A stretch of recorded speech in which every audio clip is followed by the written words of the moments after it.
In 2007, a Russian submarine planted a titanium flag on the Arctic seabed 14,000 feet below the North Pole. This wasn't just a publicity stunt. It was the opening move in a dangerous game for control of the world's last unclaimed frontier. As the ice retreats, Russia has moved in weapons systems capable of striking the U.S. mainland while simultaneously claiming vast Arctic territories. The Cold War never ended in the Arctic. It just went into hibernation, and now it's thawing. The Great Thaw, how climate change is redrawing the Arctic map. What if I told you the fastest warming place on Earth is transforming into a new geopolitical battleground? The Arctic is warming at more than twice the rate of the rest of the planet. This isn't just an environmental crisis. It's creating an entirely new geographic reality with profound military and economic implications. The numbers tell a startling story. Since satellite monitoring began in 1979, Arctic sea ice has declined by roughly 13% per decade.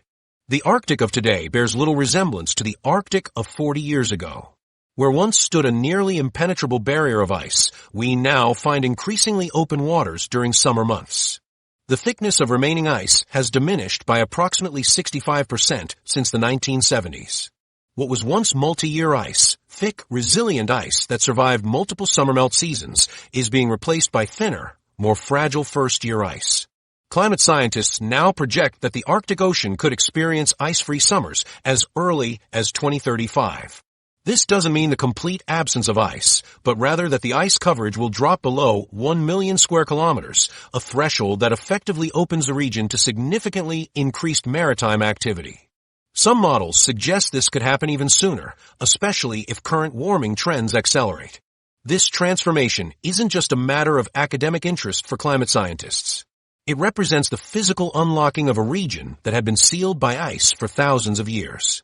As the ice retreats, it exposes shipping lanes that dramatically shorten the distance between major economic centers. The Northern Sea Route, which runs along Russia's Arctic coast, can reduce the journey from Rotterdam to Yokohama by approximately 40% compared to the traditional route through the Suez Canal. A ship traveling from Europe to Asia can save up to 2 weeks of transit time and hundreds of thousands of dollars in fuel costs. Similarly, the Northwest Passage through Canada's Arctic archipelago offers a potential alternative route connecting the Atlantic and Pacific Oceans. While more challenging to navigate than the Northern Sea Route due to its narrow channels and less predictable ice conditions, it nonetheless represents a potentially valuable shipping corridor as conditions continue to warm. These aren't theoretical possibilities for the distant future. They're emerging realities that shipping companies and nations are already beginning to exploit. In 2009, 2 German commercial vessels became the first Western ships to traverse the Northern Sea Route. By 2021, nearly 2 million tons of cargo were transported through this passage. Each year, the navigation season grows longer as the ice retreats further and earlier in the spring and forms later in the fall. For Russia, this geographic transformation represents an extraordinary strategic opportunity. Approximately half of the Arctic coastline belongs to Russia, giving it natural geographic advantages in controlling access to the Northern Sea Route. The Russian Arctic contains critical infrastructure, including ports, railways, and energy facilities that support the country's northern development. As ice coverage diminishes, Russia gains increased access to these assets and can more easily project power across the region. The Russian government has made it clear that it views the Northern Sea Route as falling within its territorial waters and subject to its regulations. This position conflicts with the U.S. view that portions of this route should be considered international waters with freedom of navigation rights. This disagreement over maritime law and navigation rights creates a potential flashpoint as more nations seek to utilize these emerging shipping lanes. But shipping routes are only part of what makes the Arctic increasingly valuable. Beneath the retreating ice lies an extraordinary wealth of natural resources. The United States Geological Survey estimates that approximately 30% of the world's undiscovered natural gas and 13% of undiscovered oil reserves may be located in the Arctic region. This represents approximately 90 billion barrels of oil and 1,670 trillion cubic feet of natural gas. Additionally, the region contains significant deposits of rare earth minerals, zinc, nickel, and other materials crucial for modern technologies and renewable energy systems. As global demand for these resources increases, access to Arctic deposits becomes increasingly valuable. The melting ice makes these resources more accessible for extraction, turning previously unreachable areas into potentially lucrative development zones. This combination of strategic shipping routes and vast natural resources explains why the Arctic is rapidly becoming a focal point for military competition. Russia has significantly increased its military presence in the region, reactivating Soviet air bases and constructing new facilities equipped with advanced radar systems, air defense capabilities, and anti-ship missiles. China, despite having no Arctic territory, has declared itself a near-Arctic state and invested heavily in icebreaker technology and Arctic research. The United States, Canada, and other NATO members have responded with increased military exercises and surveillance operations. Consider what this means in practical terms. Areas that were once covered by thick ice year-round are now becoming navigable waterways during summer months. Territories that were once accessible only to specialized icebreakers can now be reached by commercial vessels and military ships for parts of the year. Resource deposits that were once locked beneath impenetrable ice can now be surveyed and potentially extracted. The Arctic's geographic transformation is having cascading effects on military planning, economic development, and international relations. Military planners must now account for potential threats from directions that were previously secure due to ice coverage. Energy companies are investing billions in Arctic exploration and extraction. Shipping firms are designing vessels specifically for Arctic conditions and plotting new routes through increasingly ice-free waters. This physical transformation explains why the Arctic is becoming the world's newest military hotspot. Climate change is literally redrawing the map, turning what was once a frozen, impassable region into a zone of competition. The retreating ice has created new geographic realities that nations must respond to whether they want to or not. Those who secure access to the emerging shipping routes and resource deposits will gain significant economic and strategic advantages in the coming decades. The competition we're witnessing in the Arctic today is driven by concrete geographic changes with real strategic implications. It's not abstract geopolitics, it's nations responding to the physical transformation of one of Earth's last frontiers. As the ice continues to retreat, the stakes of this competition will only increase. But this isn't the first time great powers have competed for control of the Arctic. During the Cold War, the region was a crucial front line between NATO and the Soviet Union, a place where nuclear submarines patrolled beneath the ice and early warning radar systems scanned for incoming bombers. The current militarization of the Arctic has deep historical roots in a previous era of superpower competition. Cold War echoes, the Soviet Arctic legacy Putin inherited. The Arctic wasn't always a frozen no-man's land as many imagine it today. During the Cold War, this remote region served as the front line of potential nuclear confrontation between superpowers. The Soviet Union created what was essentially a northern military fortress, a network of bases, airfields, radar stations, and submarine facilities stretching across its vast Arctic territory. This infrastructure wasn't built for show. It represented a critical component of Soviet nuclear deterrence and defense strategy. The Soviet military presence in the Arctic was extensive and sophisticated. Their northern fleet, based in the Kola Peninsula, housed nuclear submarines designed to slip under the Arctic ice and emerge undetected near American shores. Airfields dotted the northern coastline, allowing long-range bombers to patrol the skies. Radar installations monitored for potential American bombers coming over the North Pole, the shortest route between the superpowers. Entire military cities were constructed in the far north, complete with housing for personnel and families, schools, and cultural facilities.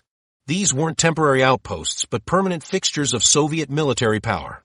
Consider the scale of this Arctic presence. At its height, the Soviet Union maintained over 100 airfields throughout the region, dozens of radar stations, multiple submarine bases, and specialized Arctic military units trained for warfare in extreme cold. The Arctic wasn't a secondary theater. It was central to Soviet military strategy. The geography made sense. The shortest path for ICBMs between the Soviet Union and the United States crossed over the Arctic. Control of this region was seen as essential for national security by Soviet leadership. Then came the collapse of the Soviet Union in 1991. The economic crisis that followed hit Russia's military particularly hard. Lacking funds for maintenance, personnel, or operations, much of this Arctic infrastructure fell into disrepair. Military units were withdrawn, bases were abandoned, and sophisticated installations were left to rust in the harsh Arctic elements. Satellite images from this period show crumbling runways, collapsed buildings, and abandoned equipment scattered across the landscape. The mighty Arctic fortress had essentially been abandoned. By the late 1990s, many Soviet-era Arctic bases resembled ghost towns. On Wrangel Island, once home to a significant Soviet air defense base, buildings stood empty with windows broken and equipment stripped for valuable parts. The radar station at Amderma, previously a critical link in the Soviet early warning system, was reduced to a skeleton crew operating deteriorating equipment. At Franz Josef Land, Arctic-hardened bunkers designed to withstand nuclear attack were now occupied only by polar bears. The withdrawal was so complete that on some remote islands, the only remnants of Soviet presence were environmental contaminants and rusting fuel drums. This created what military strategists would call strategic vacuum, an absence of power in a region of potential importance. Nature abhors a vacuum, and so does geopolitics. As Russian military power retreated from the Arctic in 1990s, the groundwork was laid for future competition. This period of abandonment coincided with Vladimir Putin's rise to power, first as prime minister in 1999 and then as president in 2000. Putin's early presidency represented a turning point for Russia's Arctic strategy. As Russia's economy began to recover from the post-Soviet collapse, largely fueled by rising oil and gas prices, the new administration started reassessing strategic priorities. Though rebuilding the Arctic military presence wasn't immediately feasible given Russia's economic constraints, the Putin government began laying the groundwork for a return to the north. Early in his presidency, Putin approved a new maritime doctrine that specifically highlighted the importance of the Arctic to Russia's future security and economic interests. The timing was significant. Putin's rise coincided with growing international recognition of the Arctic's potential value. Climate scientists were documenting accelerating ice melt, oil companies were revising estimates of Arctic petroleum reserves upward, and shipping experts were beginning to discuss the commercial viability of northern sea routes. What had seemed like worthless frozen territory during Russia's economic crisis was starting to look like a region of immense strategic value. Putin, trained as a KGB officer during the Cold War, understood the Arctic strategic significance better than most. For Putin and the Russian military establishment, the network of Soviet-era bases represented more than just military assets. They were physical markers of Russia's historical claims to Arctic territories. Under international law, particularly the United Nations Convention on the Law of the Sea, a nation's territorial claims can be influenced by historical presence and use. By maintaining even a minimal presence at these former Soviet installations, Russia could strengthen its hand in future territorial disputes. The bases became important symbols in Russia's broader Arctic narrative, a story of historical presence, rightful ownership, and great power status. This historical dimension is crucial for understanding Russia's modern Arctic policy.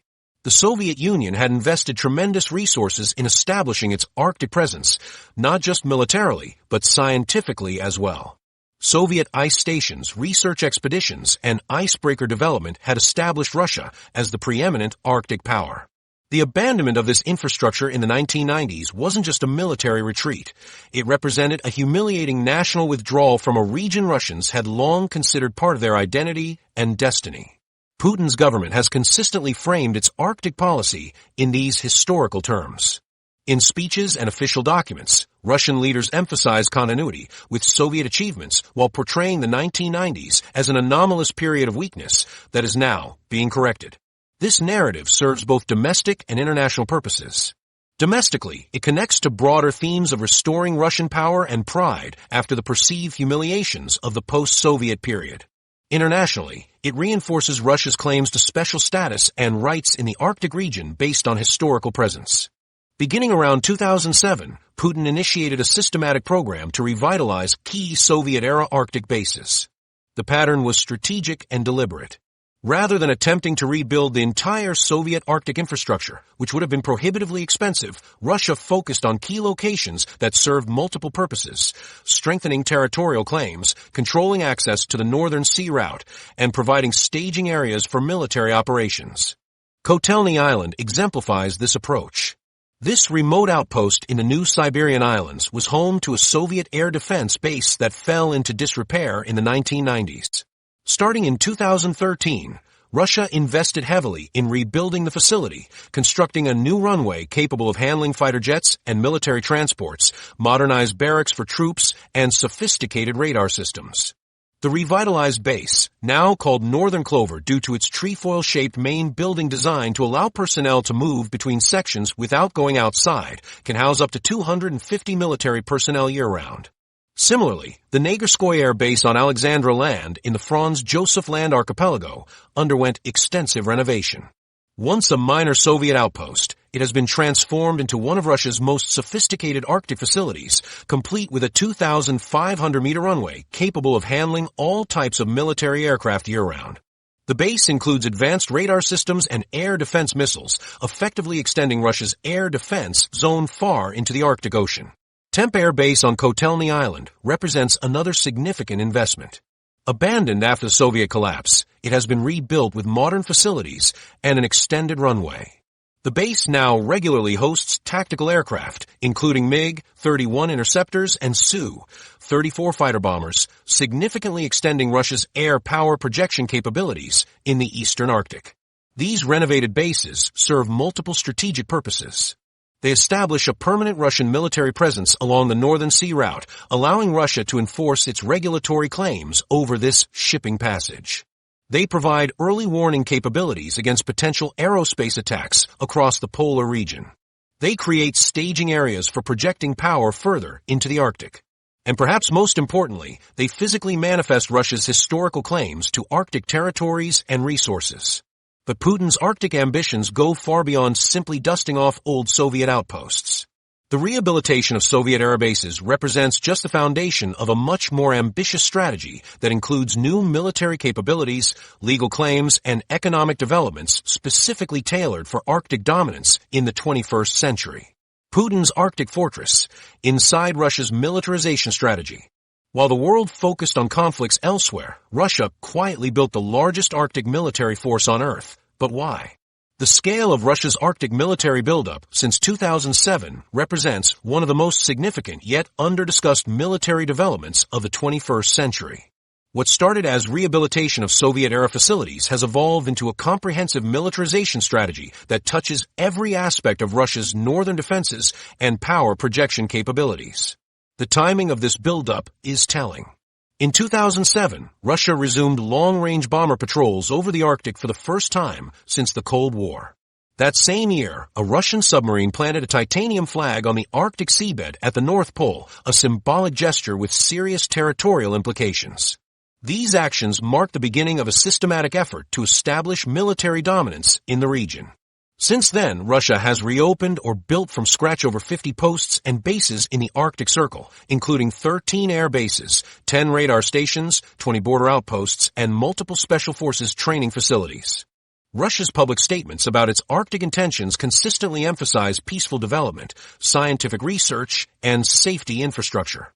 President Putin himself has stated that Russia sees no potential for conflict in the Arctic, and that international law clearly specifies the rights of both coastal and other nations. Yet these diplomatic assurances stand in stark contrast to the aggressively military nature of Russia's actual investments in the region. The disconnect between Russia's rhetoric of cooperation and its actions on the ground creates significant uncertainty about its true intentions. At the organizational level, Russia established dedicated Arctic military structures that didn't exist before. In 2014, Russia created the Northern Joint Strategic Command, essentially an Arctic-focused military district, to coordinate all military activities in the region. This command brings together the Northern Fleet, now elevated to the status of a military district in its own right, with Arctic base ground, air, and air defense units under unified leadership. This organizational change signaled the Arctic's elevation as a distinct theater of operations in Russian military planning. Perhaps most notable has been the creation of specialized Arctic Brigade combat units specifically trained and equipped for warfare in extreme cold. The 200th Motorized Infantry Brigade based near Murmansk and the 80th Arctic Motor Rifle Brigade were reorganized as dedicated Arctic warfare units with specialized training. In operations at temperatures reaching minus 50 degrees Celsius. These aren't token forces. Together, they comprise around 9,000 personnel who regularly conduct exercises in Arctic conditions. Their training includes lengthy survival courses in polar conditions, long-distance ski marches, and specialized tactical scenarios relevant to Arctic warfare. Russia has also invested heavily in developing and deploying Arctic-specific military equipment. Standard military vehicles often fail in extreme Arctic conditions, where cold can crack metal, freeze fuel, and render ordinary lubricants useless. Russia has addressed these challenges with specialized equipment like the DT-30 Vityaz articulated tracked vehicle, which can traverse snow, ice, and boggy tundra while carrying personnel or military equipment. Trikol all-terrain vehicles with ultra-low pressure tires allow transportation across snow and ice without damaging the fragile Arctic environment. For its soldiers, Russia has developed the Ratnakartika combat outfit, which can reportedly keep soldiers operational in temperatures as low as minus 60 degrees Celsius. Naval capabilities remain central to Russia's Arctic strategy. The Northern Fleet has received significant reinforcement, including the addition of new ice-capable patrol ships like the Ivan Papanin class, which combines ice-breaking capability with naval armaments. Russia maintains the world's largest fleet of icebreakers, over 40 ships, including the only nuclear-powered icebreakers in existence. These ships serve dual purposes. They support civilian shipping along the Northern Sea route, while also enabling year-round naval operations in ice-covered waters. The Northern Fleet has also received new submarines, including Boreai-class nuclear-powered ballistic missile submarines and Yazan-class nuclear-powered attack submarines. These vessels represent the most advanced underwater capabilities in Russia's arsenal. The Boreai-class submarines, armed with Bulava ballistic missiles, form a critical component of Russia's nuclear deterrent, while the Yazan-class boats provide long-range strike capabilities with Kalib cruise missiles. Beyond vessels and vehicles, Russia has deployed sophisticated weapon systems specifically positioned to control Arctic airspace and waters. The Bastion coastal defense system has been installed at key points along Russia's Arctic coast. These mobile units are armed with P-800 Onyx supersonic anti-ship cruise missiles with a range of up to 300 kilometers. From their positions, they can effectively target ships throughout much of the Northern Sea route and well into international waters in the Arctic Ocean. Russia has also established an integrated air defense network across its Arctic territory. S-400 surface-to-air missile systems have been deployed to protect key bases and infrastructure. These advanced systems can engage targets at ranges up to 400 kilometers, effectively creating large bubbles of protected airspace. Supporting these are shorter-range Panzer S-1 air defense systems for close protection and a network of radar stations providing early warning and targeting data. The air component of Russia's Arctic forces includes both defensive interceptors and offensive strike aircraft. MiG-31 interceptors, recently upgraded to the MiG-31BM standard with improved radar and avionics, patrol the airspace from Arctic bases. These extremely fast high-altitude interceptors are well suited to covering the vast distances of the Arctic. For offensive operations, Russia regularly deploys two 95MS and two 160 strategic bombers on Arctic patrols, along with two 22M3 medium bombers capable of carrying anti-ship missiles. Perhaps most concerning to Western military planners is Russia's deployment of electronic warfare capabilities across the Arctic. Systems like the Murmansk-BN complex can reportedly disrupt communications and navigation over an area spanning thousands of kilometers. Russia has established several electronic warfare units specifically assigned to Arctic operations, capable of jamming radio communications, radar systems, and even satellite signals, including GPS. These capabilities create significant challenges for NATO operations in the region and could severely hamper navigation in crisis situations. The strategic implications of this buildup extend far beyond the Arctic itself. The Bastion coastal defense systems and bomber forces based in the Russian Arctic can threaten North America directly. From their positions in the Arctic, Russian bombers can launch cruise missiles capable of striking targets throughout much of Alaska and northern Canada without leaving Russian airspace. Similarly, Russia's modern submarine force operating from Arctic bases can approach North American shores while remaining under the protective cover of Russian air defense and anti-ship systems for much of their journey. The Northern Fleet has been particularly strengthened to project power across the Arctic Ocean. Beyond its submarine forces, the fleet now includes the Admiral Gorshkov-class frigates equipped with Kalibr cruise missiles and potentially hypersonic Zircon missiles, giving them significant strike capability despite their relatively small size.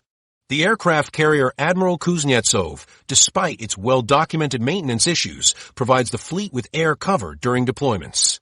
Supporting these larger vessels are numerous smaller corvettes, patrol ships, and amphibious landing ships capable of delivering Russian naval infantry to remote Arctic locations.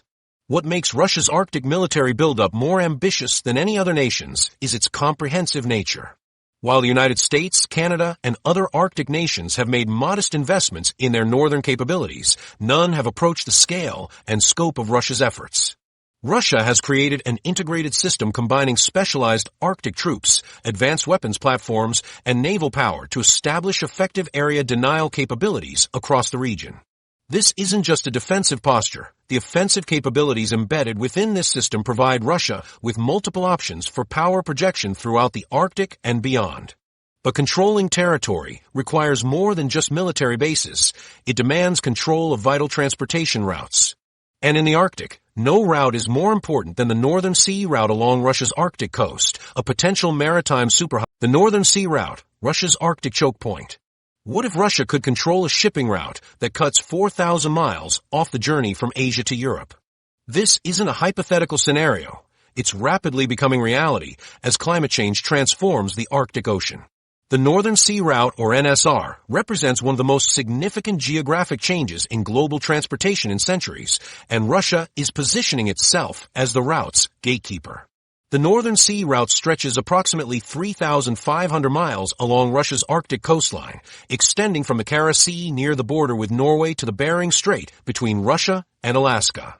For most of human history, this potential passage remained locked in ice, impassable to all but the most specialized ice-breaking vessels, and even then only during brief summer periods. Climate change has fundamentally altered this reality. The dramatic retreat of Arctic sea ice has created longer navigation seasons and more favorable conditions for commercial shipping along this route. The numbers reveal why this route is so valuable. A container ship traveling from Yokohama, Japan to Rotterdam, Netherlands via the traditional southern route through the Suez Canal covers approximately 12,800 nautical miles. The same journey via the Northern Sea Route can be as short as 7,600 nautical miles, a 40% reduction in distance. This translates to significant savings in time, 10 to 15 days, fuel costs, up to 20%, and crew expenses. It also means reduced carbon emissions per voyage and the ability to avoid high-risk areas like the pirate-prone waters off Somalia or the increasingly congested Malacca Strait. Commercial interest in the route has grown steadily. In 2010, only 4 commercial vessels transited the entire Northern Sea Route. By 2021, this number had grown to over 80 complete transits, with hundreds more ships using portions of the route for destination shipping to Arctic ports. The cargo volume has increased from approximately 110,000 tons in 2010 to over 34 million tons in 2021. Most of this remains Russian domestic traffic, particularly related to oil and gas exports, but international usage continues to grow. Russia's approach to this emerging maritime highway combines legal claims, regulatory frameworks, infrastructure development, and military positioning to establish effective control. Under international maritime law, specifically the United Nations Convention on the Law of the Sea, UNCLOS, nations control territorial waters extending 12 nautical miles from their coastlines. They also have certain rights in an exclusive economic zone extending 200 nautical miles from shore. Beyond this, waters are generally considered international, with freedom of navigation guaranteed to all nations. However, UNCLOS contains a special provision in Article 234 regarding ice-covered waters. This article permits coastal states to adopt and enforce special regulations in ice-covered areas within their exclusive economic zone to prevent and control marine pollution. Russia has used this provision to justify extensive regulations over the entire Northern Sea Route, arguing that environmental protection in this sensitive region requires comprehensive Russian oversight. In 2019, Russia significantly tightened its control by implementing new regulations that require all foreign vessels using the Northern Sea Route to request permission at least 45 days in advance, take Russian pilots on board, and potentially accept Russian icebreaker escorts. These regulations also give Russia the right to deny passage to ships that don't meet specific ice class requirements or to suspend permissions during undefined emergency situations. The regulations explicitly state that vessels found violating these rules may be detained or even eliminated. The United States and several other maritime nations have condemned these regulations as excessive and inconsistent with freedom of navigation principles. They argue that parts of the Northern Sea Route pass through international straits where the right of transit passage should apply under UNCLOS. Russia counters that its regulations are necessary for safety and environmental protection in these hazardous waters, where rescue operations are extremely difficult and oil spills could cause catastrophic damage to fragile Arctic ecosystems. Beyond these legal frameworks, Russia has strategically positioned military assets along the entire Northern Sea Route. The revitalized Arctic bases we examined earlier are not randomly distributed. They form a deliberate chain of monitoring and control points spanning the entire passage. From the Nagerskoye base in the west to the Wrangel Island facilities in the east, Russia has established what military analysts call tripwires that can detect and potentially interdict any vessel moving through the route without Russian approval. These bases host a variety of capabilities relevant to controlling the Northern Sea route. Air defense systems including S-400 and Panzer S-1 complexes can threaten aircraft over wide areas. Coastal defense missiles like the Bastion system can target ships throughout much of the route. Surveillance radars provide continuous monitoring, while electronic warfare systems can disrupt communications and navigation systems of vessels deemed problematic. Russia has also established 10 search and rescue centers along the Northern Sea Route. On the surface, these facilities serve humanitarian purposes, providing emergency response capabilities in a region where harsh conditions make accidents potentially deadly. However, these centers also function as security outposts, housing personnel from the Federal Security Service, FSB, Border Guard, and monitoring equipment that tracks all vessel movements along the route. Perhaps Russia's most significant advantage in controlling the Northern Sea Route is its unmatched icebreaker fleet. Russia currently operates approximately 40 icebreakers, more than all other nations combined. These include 4 nuclear-powered icebreakers, the 50 Letpovdy, Yamal, Taimyr, and Vigach, with 2 more under construction. These nuclear vessels are uniquely capable of operating year-round in Arctic waters, with sufficient power to break through ice up to 3 meters thick and enough fuel endurance to remain operational for months without resupply. The newest additions to this fleet, the LK-60 class icebreakers, including the recently commissioned Arktika and Sibir, are the most powerful icebreakers ever built. They can cut through ice 2.8 meters thick while moving at a steady pace, effectively keeping shipping lanes open even in challenging winter conditions. No other nation possesses similar capabilities. The United States, by comparison, has only 2 operational heavy icebreakers, both aging vessels nearing the end of their service lives.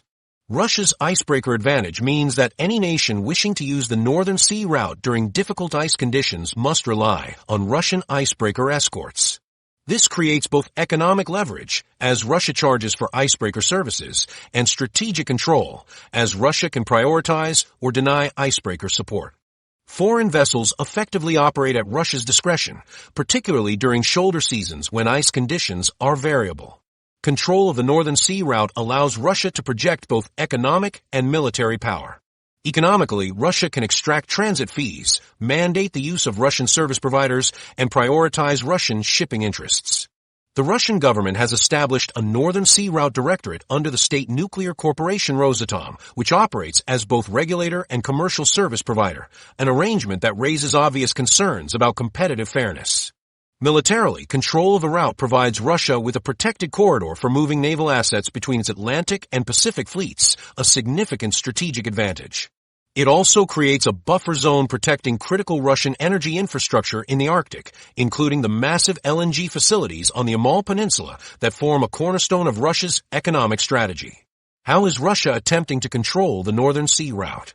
By establishing legal requirements for foreign vessels through expansive interpretation of international law, deploying military assets strategically along the entire route, building dual-purpose search and rescue infrastructure, and maintaining the only icebreaker fleet capable of keeping the passage open year-round. This comprehensive approach has effectively established Russian dominance over what may become one of the world's most important shipping routes. But Russia isn't the only great power with Arctic ambitions.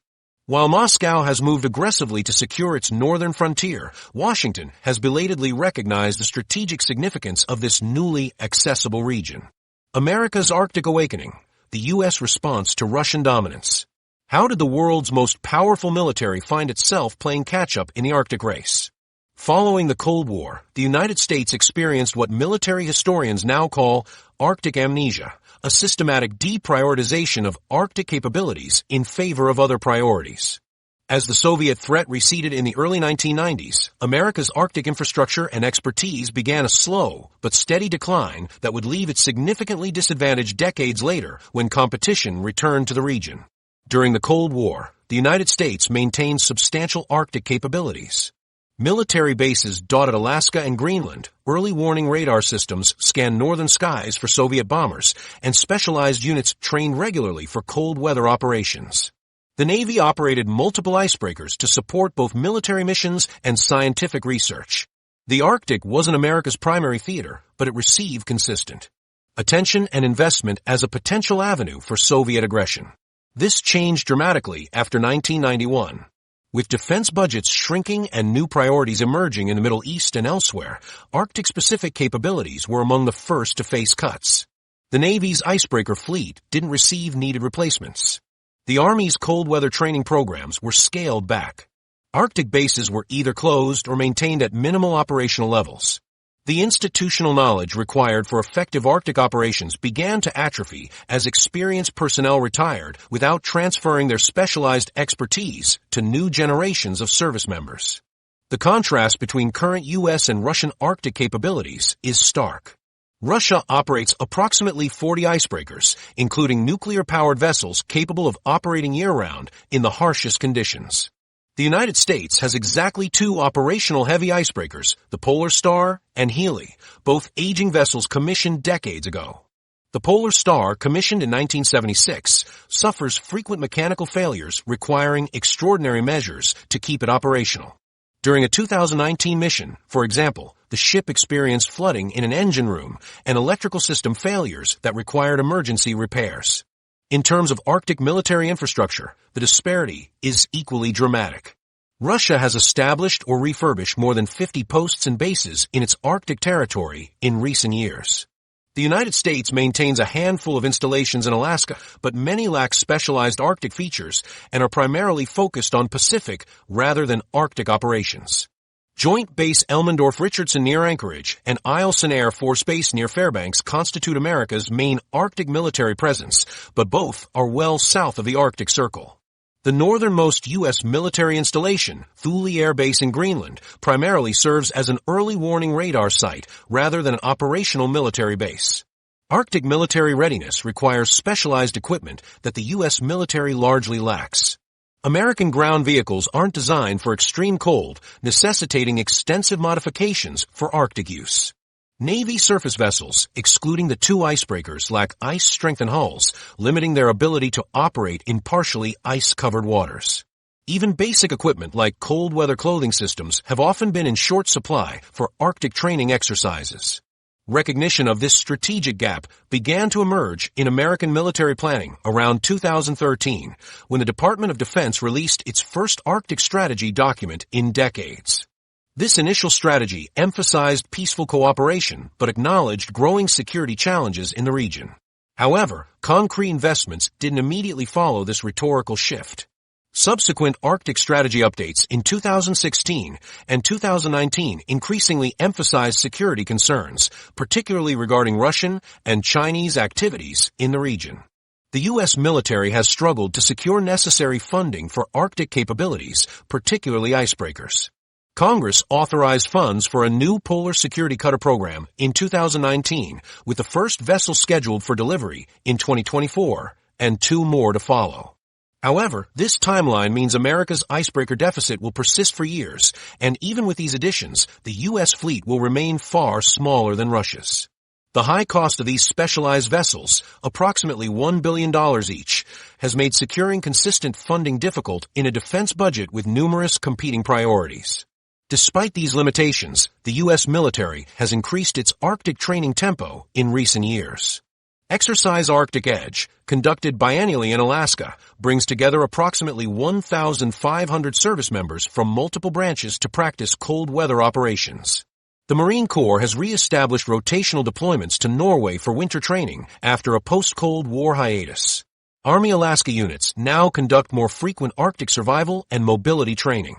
The Air Force regularly deploys fighters and bombers to Alaska and occasionally forward bases them to Thule in Greenland. These exercises aim to rebuild the operational experience lost during decades of Arctic neglect. Central to current U.S. Arctic strategy is the concept of domain awareness, maintaining comprehensive knowledge of activities across the Arctic region through surveillance, reconnaissance, and intelligence gathering. Rather than attempting to match Russia's physical presence throughout the region, the United States focuses on monitoring capabilities that leverage technological advantages. This includes satellite surveillance, long-range reconnaissance aircraft, underwater sensor networks, and cooperation with allies who have their own Arctic monitoring capabilities. The U.S. Navy's submarine force represents America's most significant Arctic military capability. Unlike surface vessels, submarines can operate under the ice without special hull reinforcement. The United States maintains a fleet of nuclear attack submarines capable of extended Arctic deployments, conducting regular under-ice exercises like ICX.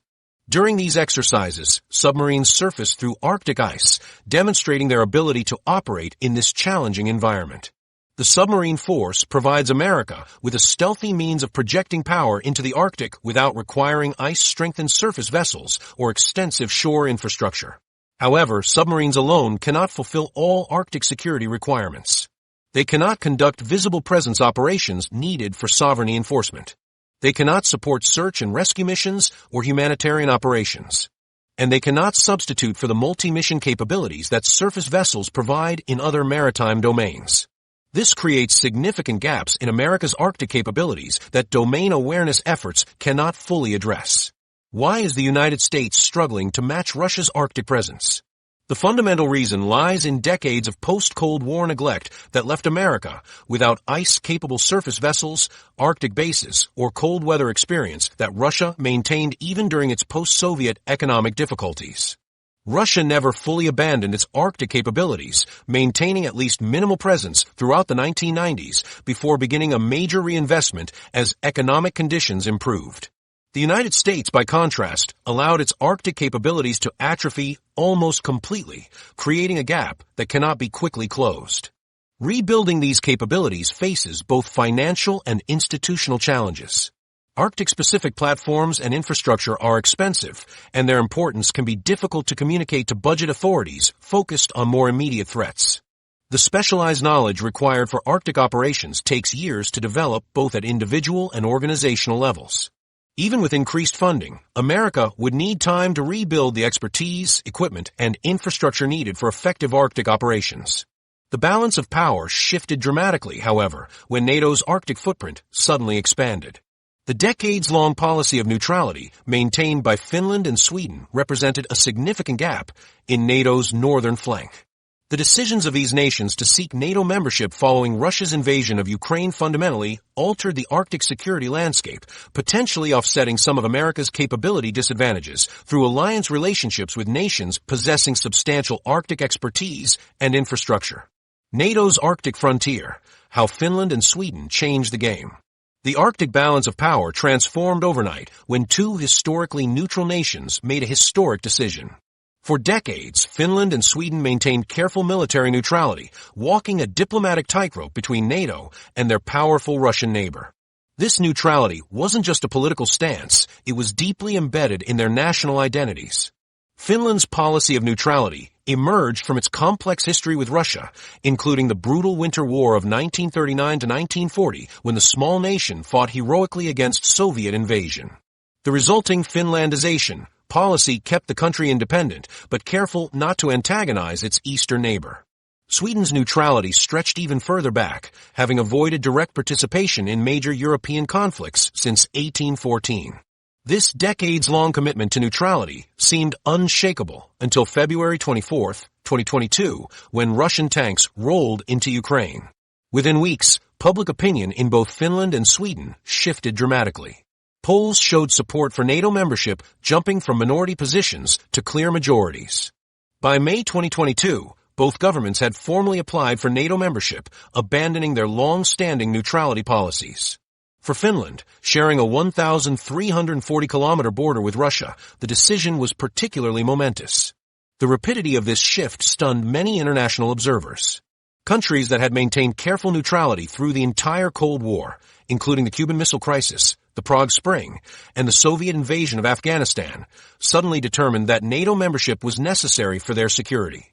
This wasn't a casual policy adjustment, but a fundamental realignment of their strategic positions. The Finnish president, Sauli Niinisto, put bluntly when explaining the decision, "You caused this. Look in the mirror." This dramatic change fundamentally alters the Arctic security landscape.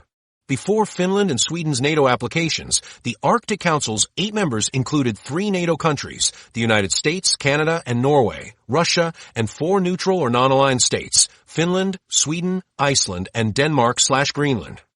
With Finland and Sweden joining NATO, the balance shifts to 6 NATO members versus Russia, with only Iceland remaining as a NATO member without its own military forces. More importantly, Russia now faces a NATO presence along nearly its entire western Arctic frontier. The geographical implications are striking. Russia's northern fleet, based on the Kola Peninsula near Murmansk, represents the heart of Russia's naval power, particularly its nuclear submarine force. Prior to Finland and Sweden joining NATO, this fleet's access to the North Atlantic was partially buffered by neutral waters. Now the fleet finds itself effectively surrounded by NATO territory, with Norway to the north and west, and Finland to the south. This creates significant new constraints on Russian naval operations and places these critical military assets within easier reach of NATO surveillance and potentially NATO weapons systems. Finland brings substantial Arctic military capabilities to the alliance. Despite its relatively small size, Finland maintains one of Europe's most formidable artillery forces, with over 700 howitzers, including modern self-propelled systems. The Finnish Defence Forces train specifically for Arctic warfare, with conscription-based service, ensuring a large reserve force familiar with winter operations. Finland's F/A-18 Hornet fighters and future F-35 fleet will extend NATO air cover along a critical section of the Russian border. Most importantly, Finland's military has never stopped preparing for the possibility of Russian aggression, maintaining capabilities and strategies many other European nations allowed to atrophy after the Cold War. Sweden similarly contributes significant military assets to NATO's Arctic capabilities. The Swedish Air Force operates approximately 94 Gripen fighter jets, modern aircraft specifically designed for operations from austere, dispersed airfields, an approach tailored for Arctic conditions. Sweden's submarine fleet, though small, is considered among the world's most advanced non-nuclear submarine forces. During training exercises, Swedish submarines have repeatedly demonstrated their ability to penetrate anti-submarine defenses, including successfully sinking a U.S. aircraft carrier during a 2005 exercise. Sweden's defense industry produces sophisticated weapons systems, including the Archer artillery system and RBS, 15 anti-ship missiles that enhance NATO's Arctic combat capabilities. Looking at a map of the Arctic after these NATO accessions reveals the dramatic shift in territorial control. NATO now forms an unbroken chain of territories from Alaska eastward across Canada, Greenland, Iceland, Norway, Finland, and Sweden. Russia's Arctic coastline remains extensive, but its European Arctic flank now faces entirely NATO territory. In practical terms, NATO gains control of nearly 7/8 of the Arctic coastline, creating both strategic advantages and new responsibilities for the alliance. Beyond hardware and geography, Finland and Sweden bring invaluable Arctic expertise to NATO. Both nations have invested heavily in Arctic research, from climate science to specialized military equipment development. Their militaries have accumulated decades of experience operating in extreme cold weather conditions. Their governments maintain sophisticated Arctic policies addressing everything from indigenous rights to environmental protection. This expertise fills critical knowledge gaps in an alliance where many members have limited Arctic experience. The infrastructure advantages are equally significant. Finland and Sweden maintain well-developed northern transportation networks, communication systems, and military facilities that can support NATO operations. Finland's road network extends to its northernmost areas, allowing military mobility in regions where such infrastructure is usually lacking. Sweden's northern bases provide potential forward positioning areas for NATO air assets. Both countries have invested in Arctic-capable communication systems that function reliably despite atmospheric challenges common in polar regions. Intelligence capabilities represent another critical contribution. Both nations have sophisticated intelligence services with decades of experience monitoring Russian activities in the Arctic. Their proximity to Russian territory, particularly the sensitive Kola Peninsula, allows for signals intelligence collection and other monitoring activities that would be more difficult from existing NATO positions. This enhanced intelligence picture will improve NATO's understanding of Russian Arctic activities and intentions. Russia's reaction to this strategic setback has been predictably harsh, including explicit threats. Before Finland's formal NATO application, Russian officials warned of military and political consequences if Finland proceeded. The Russian Foreign Ministry stated that Finland's membership would force Russia to take retaliatory steps, both of a military, technical, and other nature. Russian state television discussed deploying nuclear weapons along the Finnish border, and Russian military aircraft violated Finnish airspace multiple times during the application process, clear attempts at intimidation. These threats have been accompanied by military repositioning. Russia has transferred additional units to its northern regions and announced plans for new Arctic bases closer to the Finnish border. Naval exercises in the Baltic Sea have increased in frequency and scale. However, Russia's military remains heavily committed to the ongoing conflict in Ukraine, limiting its ability to significantly reinforce its Arctic presence in the short term. How has NATO's Arctic strategy fundamentally changed with Finland and Sweden joining? The alliance now controls nearly 7/8 of the Arctic coastline, surrounds Russia's northern fleet bases, and gains members with significant Arctic military experience and capabilities. This transforms NATO from a partial Arctic player into the dominant Arctic security actor, with Russia increasingly isolated in the region. The alliance now possesses an unbroken chain of surveillance capabilities, potential staging areas, and military assets stretching across the European Arctic. This doesn't negate Russia's substantial Arctic military capabilities, but it significantly complicates Moscow's strategic calculations and operational freedom in the region. Yet there's another player entering the Arctic game, one that doesn't even have Arctic territory. China's growing interest and investment in the region add another layer of complexity to an already challenging security environment, creating new partnerships. China's Polar Silk Road. The Dragon enters the Arctic. Why is a country 900 miles from the Arctic Circle calling itself a near-Arctic state and building polar icebreakers? In 2018, China officially declared itself a near-Arctic state in its first Arctic Policy White Paper, a designation that exists nowhere in international law and raised eyebrows across actual Arctic nations. This self-created identity represents China's determination to secure a role in Arctic governance and resource development despite having no territorial claims in the region. It also signals something more profound. Beijing views the transforming Arctic as too strategically valuable to be left to the traditional Arctic powers alone. China's emergence as an Arctic player caught many observers by surprise. Historically, Arctic affairs were managed exclusively by the 8 nations with territory above the Arctic Circle: Canada, Denmark, via Greenland, Finland, Iceland, Norway, Russia, Sweden, and the United States. China's distance from the Arctic region, its northernmost point lies roughly 900 miles from the Arctic Circle, would seem to disqualify it from Arctic governance. Yet through persistent diplomatic efforts, substantial economic investments, and scientific initiatives, China has systematically established itself as a legitimate Arctic stakeholder over the past decade. The contrast between China's public statements about its Arctic interests and what many security analysts believe to be its actual strategic motivations is striking. Officially, China emphasizes scientific research, environmental protection, and commercial development opportunities. The 2018 White Paper repeatedly highlights China's commitment to peaceful utilization and international cooperation in the region. Chinese officials consistently frame their Arctic engagement in terms of climate change research, sustainable development, and respect for international law. Security experts, however, point to a different set of motivations. They note that China's pattern of economic investment typically lays groundwork for strategic influence, as seen in its Belt and Road Initiative across Asia and Africa. In the Arctic context, this suggests China is executing a long-term strategy to gain access to shipping routes and natural resources with potential military applications in the future. The concern isn't that China is being deceptive about scientific and economic interests, but rather that these legitimate interests serve broader geopolitical goals not explicitly acknowledged. China's self-declaration as a near-Arctic state reveals much about its ambitions. The term itself represents an attempt to create a new category in Arctic governance, one that acknowledges China isn't technically an Arctic nation, but asserts its right to participate in regional decision-making nonetheless. The white paper justifies this designation by noting that the natural conditions of the Arctic and their changes have a direct impact on China's climate system and ecological environment. This environmental justification establishes a precedent that could theoretically apply to any nation affected by climate change, potentially opening Arctic governance to global participation rather than regional control. Investment in Arctic capabilities has backed up this rhetorical positioning. China has constructed multiple research stations in the Arctic, including the Yellow River Station on Norway's Svalbard archipelago and a joint China-Iceland Aurora Observatory.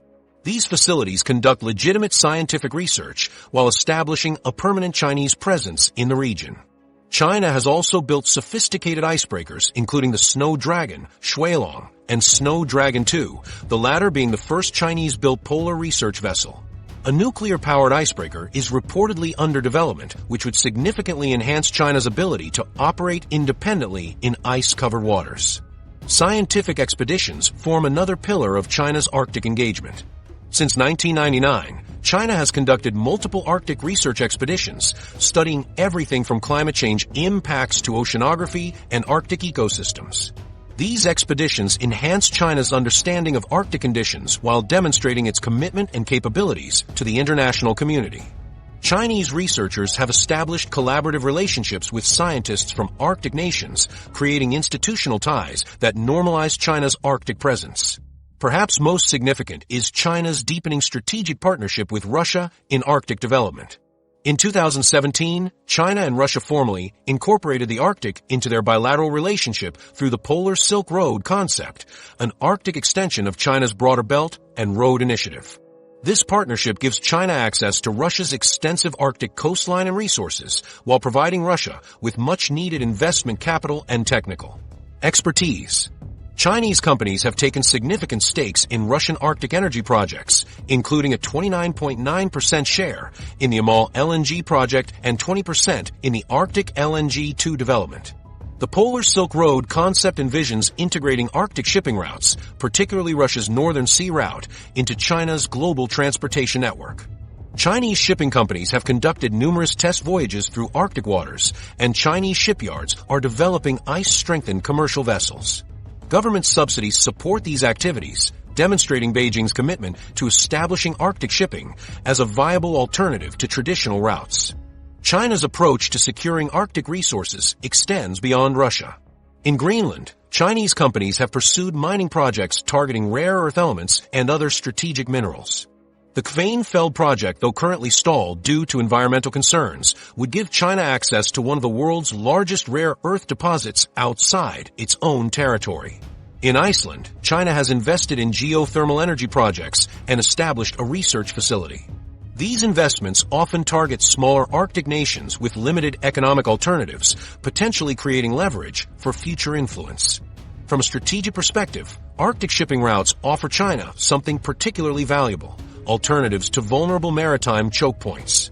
Currently, approximately 90% of China's foreign trade travels by sea, with much of it passing through narrow straits like the Malacca Strait between Malaysia and Indonesia. In a conflict scenario, these choke points could be blocked by adversary naval forces, severely damaging China's economy. Arctic routes provide potential alternatives that would be much more difficult to blockade due to their length and harsh conditions. This strategic motivation helps explain China's willingness to invest in Arctic capabilities despite uncertain economic returns in the short term. The ability to diversify shipping routes represents a form of strategic insurance, reducing China's vulnerability to maritime interdiction. Similarly, access to Arctic resources provides alternatives to supplies that might be disrupted during conflicts elsewhere. These strategic benefits justify investments that might not make sense on purely commercial grounds. What makes China's Arctic ambitions concerning despite not being an Arctic nation? China is leveraging economic power to gain access to resources and shipping routes while establishing a foothold that could later support military presence. This approach follows a pattern seen elsewhere in Chinese foreign policy, using economic and scientific engagement to create dependencies and influence that can later be leveraged for strategic advantage. The dual-use nature of many Arctic capabilities, icebreakers, ports, communications infrastructure, means ostensibly civilian investments could acquire military utility if circumstances change. The lack of transparency regarding China's long-term strategic intentions in the Arctic fuels concern among traditional Arctic powers. While scientific research and commercial development are legitimate activities, China's history of using economic leverage for strategic purposes raises questions about its ultimate goals. The self-designation as a near-Arctic state suggests an intention to reshape Arctic governance in ways that dilute the authority of territorial Arctic nations and create space for expanded Chinese influence. With three major powers now competing in the Arctic, Russia with its extensive territorial claims and military buildup, the United States and its NATO allies with expanding presence, and China as a non-Arctic player with growing investments, the potential for misunderstanding, competition, and conflict increases significantly. This leads to the critical question, where specifically might these competing interests collide, creating flashpoints that could escalate from competition to confrontation? Flashpoints, where Arctic competition could turn to conflict. The Arctic may be cold, but tensions are heating up in specific locations where interests collide. Despite the vastness of the Arctic region, spanning more than 5.5 million square miles, potential conflict isn't distributed evenly across this space. Instead, we can identify specific flashpoints where geographic features, resource potential, and strategic positioning create conditions ripe for confrontation. The most contentious territorial dispute centers on the Lomonosov Ridge, an underwater mountain range stretching 1,100 miles across the Arctic Ocean from Russia's New Siberian Islands to Ellesmere Island in the Canadian Arctic. This isn't just any underwater formation. It potentially represents the single largest territorial claim in modern history. Russia argues that the ridge is a natural extension of its continental shelf, and in 2007 dramatically planted a titanium flag on the seafloor at the North Pole to symbolize this claim. If recognized, this would grant Russia sovereign rights over approximately 1.2 million square kilometers of Arctic seabed and everything beneath it. The scientific and legal arguments surrounding this claim are complex. Under the United Nations Convention on the Law of the Sea, UNCLOS, countries can extend their exclusive economic zones beyond the standard 200 nautical miles if they can prove the seabed is a natural prolongation of their continental shelf. Russia, Denmark via Greenland, and Canada have all submitted overlapping claims based on different interpretations of the Lomonosov Ridge's geological connection to their territories. Russia's claim, submitted to the UN Commission on the Limits of the Continental Shelf, includes scientific data collected over decades of Arctic research. What makes this dispute particularly dangerous is its symbolism combined with resource potential. The area includes the geographic North Pole itself, a powerful symbol for any nation that can claim it. Beneath the disputed seabed lie potential oil and gas deposits that could be worth billions. Russia has backed its claim with increased military presence, conducting patrols and exercises near the region. The technical nature of the dispute, resting on complex geological data that can be interpreted differently, makes compromise difficult to achieve and creates conditions where countries might eventually decide to enforce their claims through presence rather than legal processes. As shipping traffic increases in narrow Arctic straits, the potential for incidents between military vessels rises dramatically. The Bering Strait between Alaska and Russia spans just 53 miles at its narrowest point and represents the only maritime connection between the Arctic and Pacific Oceans. Both Russian and American warships regularly patrol these waters, as do submarines not always visible to surface vessels. As commercial traffic increases, these congested waters create conditions where miscalculation or accident could trigger a crisis. Similarly, the maritime passages through the Canadian Arctic archipelago represent potential flashpoints. Canada considers these waters internal territory, while the United States and other nations consider them international straits with transit passage rights. As these passages become more navigable with declining ice, freedom of navigation operations by the U.S. or other nations could trigger confrontations, particularly if Canada increases its enforcement presence in response. Military exercises present another scenario for potential conflict, particularly when communication channels are limited. Russia regularly conducts large-scale exercises in its Arctic territories, sometimes with minimal advance notification. NATO forces have increased their own exercise tempo in the European Arctic, particularly since Finland and Sweden joined the alliance. These exercises often involve advanced weapon systems, sophisticated electronic warfare capabilities, and operations in close proximity to other nations' territories or assets. The danger lies in misinterpretation. Without clear communication, one side might perceive a routine exercise as preparation for aggressive action. The harsh Arctic environment limits communication options, and existing military deconfliction mechanisms were weakened following Russia's invasion of Ukraine. An incident during Trident Juncture 2018, NATO's largest exercise since the Cold War, demonstrated this risk when Russia jammed GPS signals across northern Norway during the exercise, affecting civilian air traffic and creating confusion about intentions. Russia's hybrid warfare tactics represent a particularly concerning dimension of Arctic competition. These tactics, refined in Ukraine and elsewhere, could be readily applied in the Arctic context.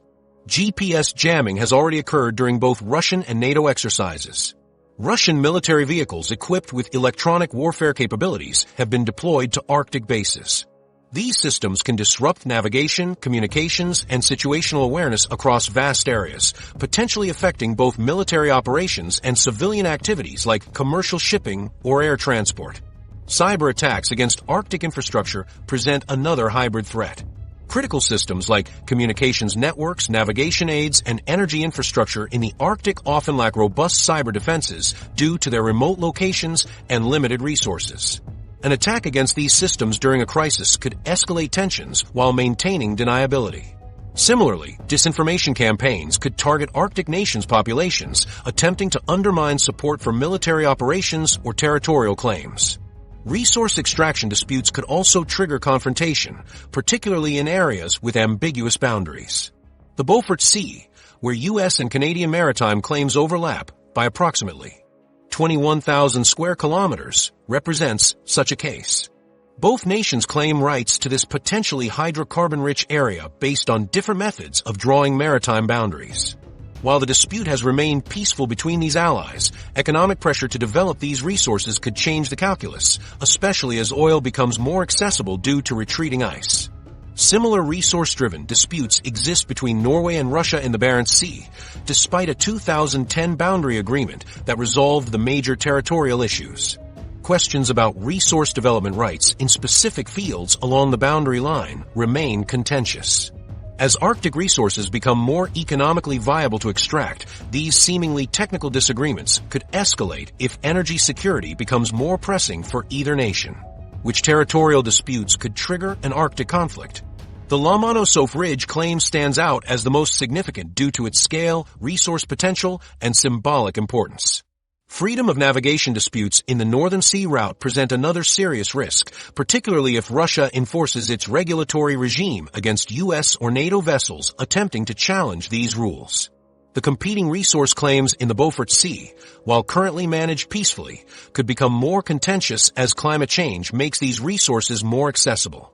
Each of these flashpoints combines overlapping claims, strategic or economic value, and military presence, the classic ingredients for potential conflict.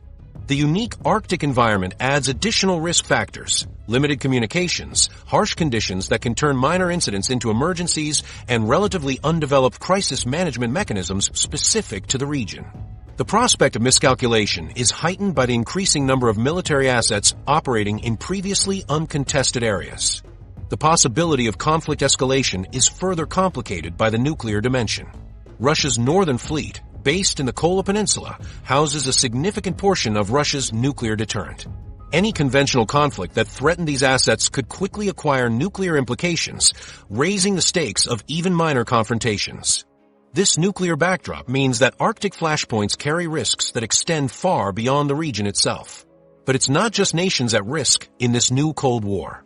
The Arctic is home to unique ecosystems and ancient cultures now caught in the crossfire of great power competition. As military activities intensify across the region, the impacts on Arctic environments and indigenous communities represent crucial but often overlooked dimensions of the security situation. Casualties of the new Cold War, Arctic environment and indigenous peoples. The Arctic isn't just a strategic chessboard for great powers. It's one of Earth's most fragile ecosystems and home to indigenous cultures that have thrived there for thousands of years. While security analysts focus on military bases and shipping routes, a more profound story unfolds on the ground, where accelerating militarization directly threatens both natural environments and human communities with ancient ties to these lands. The Arctic ecosystem exists in a precarious balance. The region hosts diverse wildlife uniquely adapted to extreme conditions. Polar bears, walruses, narwhals, and countless other species have evolved specific strategies for survival in this harsh environment. Many Arctic species depend on sea ice as hunting platforms, breeding grounds, or migration corridors. The food web remains relatively simple compared to more temperate regions, making it particularly vulnerable to disruption. Even small environmental changes can cascade through this system with amplified effects. This environmental fragility now confronts unprecedented military activity. Construction of bases and infrastructure directly destroys habitat. The Russian military has built or upgraded over 475 new military structures in the Arctic since 2013, including airfields, radar stations, and ports. This construction often involves clearing land, disrupting drainage patterns, and introducing pollutants into previously pristine areas. Similarly, NATO's expanding Arctic presence includes new or upgraded facilities in Norway, Iceland, and increasingly Finland, each requiring physical modification of the landscape. Military exercises in the Arctic have increased dramatically in frequency and scale. Russia's Vostok 2018 exercise involved thousands of troops conducting operations across its Arctic territories. NATO's cold response exercises bring similar numbers of personnel to northern Norway and surrounding waters. These activities introduce noise pollution that disrupts wildlife, particularly marine mammals that depend on sound for navigation and communication. Heavy vehicles damage fragile tundra, which can take decades to recover even from temporary use. The risk of accidents increases proportionally with military activity. Naval vessels carry significant fuel supplies that could devastate Arctic ecosystems if spilled. In 2020, a Russian naval ship spilled fuel near Severomorsk, creating a slick visible from space.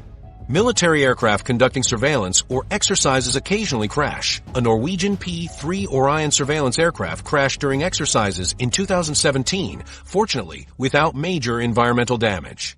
The harsh Arctic conditions make containment and cleanup of environmental accidents particularly difficult, with cold temperatures slowing natural breakdown of pollutants. As military and commercial shipping increases, oil spills present a nightmare scenario for Arctic ecosystems. The International Maritime Organization has implemented a polar code with special requirements for Arctic shipping, but enforcement remains challenging. Standard oil spill response techniques that work in warmer waters often prove ineffective in icy conditions. Containment booms freeze and become useless. Dispersants work poorly in cold water. Mechanical recovery struggles with ice chunks. A major spill could affect hundreds of miles of coastline before effective response becomes possible. Indigenous communities bear the brunt of these environmental impacts. Approximately 4 million people live in the Arctic region, including over 400,000 indigenous people belonging to dozens of distinct cultures: Inuit in Canada and Greenland, Sami in northern Scandinavia, Nenets and Chukchi in Russia, Aleut and Yupik in Alaska. These communities have lived sustainably in the Arctic for thousands of years, developing profound knowledge of local environments and adapting cultural practices to thrive in extreme conditions. These indigenous communities now face disruption on multiple fronts. Traditional hunting grounds increasingly overlap with military exercise areas. In Alaska's interior, military training areas restrict access to lands the Gwich'in people have used for generations. In northern Norway, Sami reindeer herders report that NATO exercises disrupt migration patterns, causing stress to animals and economic hardship for herders. The Russian Nenets people have seen grazing lands reduced by military infrastructure development on the Amal Peninsula. Cultural disruption follows environmental change. Many Arctic indigenous communities maintain subsistence or mixed economies dependent on hunting marine mammals, fishing, or herding reindeer. As military activities restrict access to traditional territories or alter wildlife behavior, these economic systems become less viable. Younger generations increasingly move to larger settlements, seeking alternative livelihoods, accelerating language loss and cultural erosion. The connections between land, language, and identity run particularly deep in Arctic indigenous cultures, making territorial disruption especially damaging. Some indigenous groups have responded by asserting their own sovereignty claims that sometimes conflict with nation-states' territorial ambitions. The Inuit Circumpolar Council, representing approximately 180,000 Inuit across Alaska, Canada, Greenland, and Russia, has advocated for recognition of Inuit homeland rights and self-determination. Their 2009 Circumpolar Inuit Declaration on Sovereignty in the Arctic explicitly challenges the exclusive authority of Arctic states to determine the region's future. Similarly, the Sami Council works across national boundaries to protect Sami rights in northern Fennoscandia, including opposing certain military activities. These indigenous sovereignty movements create complex political dynamics. Sometimes they align with nation-states' interests. Canada has pointed to Inuit presence to strengthen its Arctic sovereignty claims. In other cases, they directly challenge military or resource development plans. The Sami Parliament in Norway has opposed certain aspects of NATO expansion in northern Norway. This creates situations where indigenous rights and national security priorities directly conflict, with indigenous communities often lacking the political power to effectively protect their interests. Military infrastructure development frequently proceeds with minimal meaningful consultation with affected indigenous communities. Environmental impact assessments may be conducted, but often as procedural exercises rather than substantive engagement. In Russia, the rapid expansion of military facilities in the Arctic has proceeded with little documented consultation with indigenous groups. Even in democracies like the United States and Canada, national security considerations frequently override indigenous concerns in decision-making processes. The treatment of indigenous knowledge represents another area of concern. Arctic indigenous peoples possess sophisticated understanding of local environments developed over thousands of years. This knowledge includes detailed information about wildlife patterns, ice, conditions, weather prediction, and sustainable resource use. Military planners rarely incorporate this knowledge into their decision-making, instead relying on satellite data and scientific studies that may miss important local environmental factors. This oversight not only disrespects indigenous expertise, but also leads to poorer environmental outcomes. How are indigenous communities caught in the crossfire of militarization? The impacts manifest in three primary ways. Traditional lands are being repurposed for bases and training areas without meaningful consent. Hunting grounds and migration routes are disrupted by military exercises and installations, and communities are divided by new security boundaries that ignore traditional connections between groups now separated by increasingly militarized borders. The Inuit people, for example, have traditional connections across the Bering Strait between Alaska and Russia, connections now complicated by deteriorating U.S.-Russia relations and increased military presence. The militarized Arctic thus creates casualties beyond potential combat scenarios. Unique ecosystems face degradation from construction, pollution, noise, and the risk of catastrophic accidents. Indigenous communities with millennia-long ties to these lands find their cultural practices, economic systems, and sovereignty increasingly constrained by security infrastructure and regulations. These environmental and human impacts rarely feature prominently in strategic discussions, but represent real and lasting consequences of the new Arctic competition. So where does this leave us? Is conflict inevitable, or is there still hope for cooperation in managing the transforming Arctic? Despite the intensifying militarization, small islands of cooperation persist. Thin ice. Can cooperation prevail in the militarized Arctic? Despite the military buildup, small islands of cooperation persist in the Arctic. But are they enough to prevent conflict? The Arctic Council, established in 1996, remains the primary forum for cooperation among the 8 Arctic nations. This intergovernmental organization was deliberately structured to exclude military security issues, focusing instead on environmental protection, sustainable development, and the well-being of Arctic inhabitants. For 25 years, it successfully facilitated cooperation even during periods of tension elsewhere, producing binding agreements on search and rescue operations, oil spill prevention, and scientific collaboration. The The Council operates through 6 working groups addressing specific issues like Arctic contaminants, conservation of flora and fauna, and emergency prevention. These technical bodies have continued functioning even when political relations deteriorated between member states. Scientists, indigenous representatives, and technical experts maintain productive working relationships separate from geopolitical tensions. This structure created a foundation of practical cooperation that transcended periodic political conflicts. However, this cooperative framework now faces unprecedented strain. Following Russia's invasion of Ukraine in February 2022, the 7 Western Arctic nations, United States, Canada, Denmark, Iceland, Norway, Sweden, and Finland, suspended their participation in Arctic Council activities. For the first time in the organization's history, its work effectively halted. Russia, holding the rotating chairmanship at the time, continued to convene meetings, but without other nations' participation, these gatherings lacked legitimacy and productivity. This suspension created an immediate governance vacuum. Ongoing research projects lost coordination, data sharing diminished, and collaborative monitoring of environmental conditions became fragmented. The working groups, previously models of effective international cooperation, found themselves unable to convene plenary sessions or make substantive decisions. While some informal communication continued between technical experts, the institutional framework that had supported Arctic cooperation for decades effectively collapsed. The implications for regional governance are profound. The Arctic has no comprehensive treaty system like Antarctica's, which explicitly demilitarizes the southern polar region. The Arctic Council was the closest equivalent, not as legally binding, but functionally effective in managing many regional issues. Its paralysis removes the primary forum where Arctic nations could address common challenges and resolve potential conflicts before they escalate. This governance gap occurs precisely when increased military and commercial activity makes such coordination most necessary. Yet practical necessities continue to force cooperation in specific areas regardless of political tensions. Search and rescue operations represent the clearest example. The harsh Arctic environment makes accidents potentially deadly within hours. No single nation possesses sufficient rescue capabilities to cover the vast region, especially as human activity increases with retreating ice. The 2011 Agreement on Cooperation on Aeronautical and Maritime Search and Rescue in the Arctic, signed by all 8 Arctic nations, established zones of responsibility and coordination protocols. Despite current tensions, these operational-level contacts remain active because the alternatives, letting people die in preventable accidents, are unacceptable to all parties.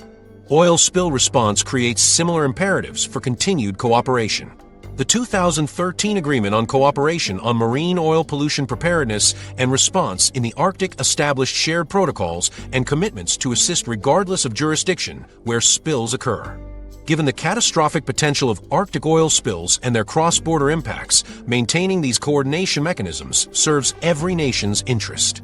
Technical experts from coastal nations maintain communication channels regarding pollution monitoring and response capabilities, even when higher-level diplomatic contacts have been frozen. Scientific research presents another area where cooperation persists through informal channels. Climate change research requires data from throughout the Arctic to construct accurate models and understand regional patterns. Russian scientific institutions maintain some contact with Western counterparts through third-party forums and individual researcher relationships. The International Arctic Science Committee, though affected by the broader political situation, continues facilitating limited scientific collaboration. These connections maintain minimal data flow, even as formal research cooperation has decreased significantly. Military-to-military communication channels provide essential safeguards against accidents or misunderstandings. The Arctic Security Forces Roundtable previously brought together military representatives from Arctic nations to discuss regional security challenges and deconfliction measures. While this forum has been suspended since Russia's annexation of Crimea in 2014, more basic communication mechanisms remain functional. These include ship-to-ship communications protocols, aircraft identification procedures, and emergency frequency monitoring. These tactical-level connections don't resolve strategic disagreements, but help prevent incidents from escalating through miscommunication. Commercial interests sometimes create unlikely partnerships that override political tensions. The International Maritime Organization continues working on Arctic shipping regulations with participation from all Arctic coastal states. Shipping companies from various nations, including Russia, participate in information sharing about ice conditions and navigational hazards through commercial networks.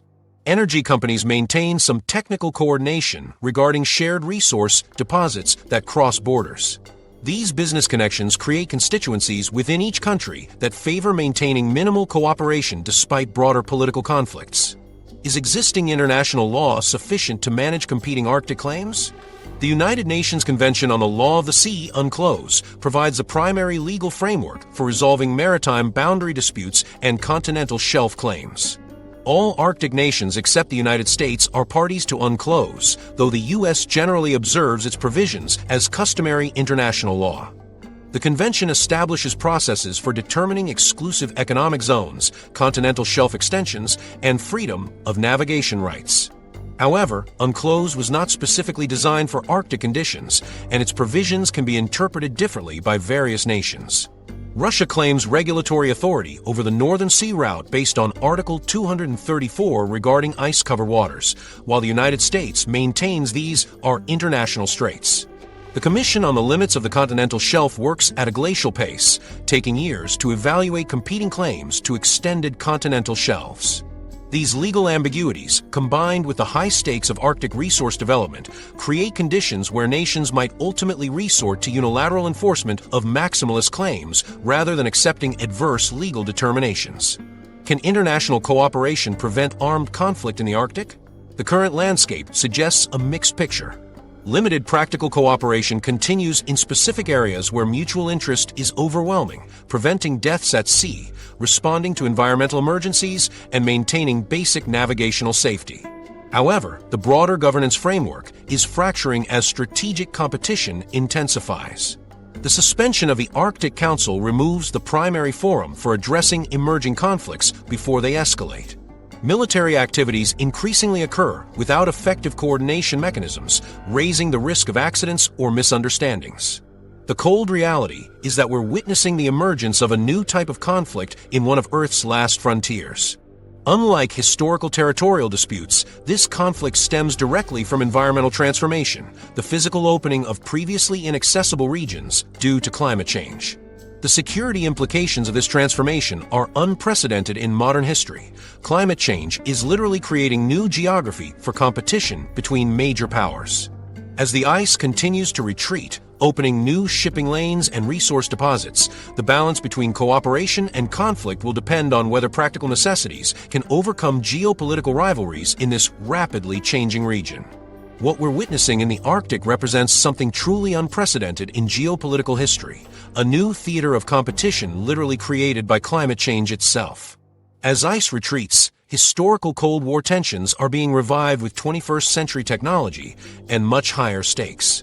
The decisions made in the next decade by Russia, NATO, and China will determine whether the Arctic becomes a zone of sustainable cooperation or dangerous confrontation. Military buildup continues while governance frameworks weaken, creating conditions ripe for miscalculation. Perhaps the greatest irony is that the fossil fuel competition driving Arctic militarization accelerates the very climate change that created this new geopolitical frontier.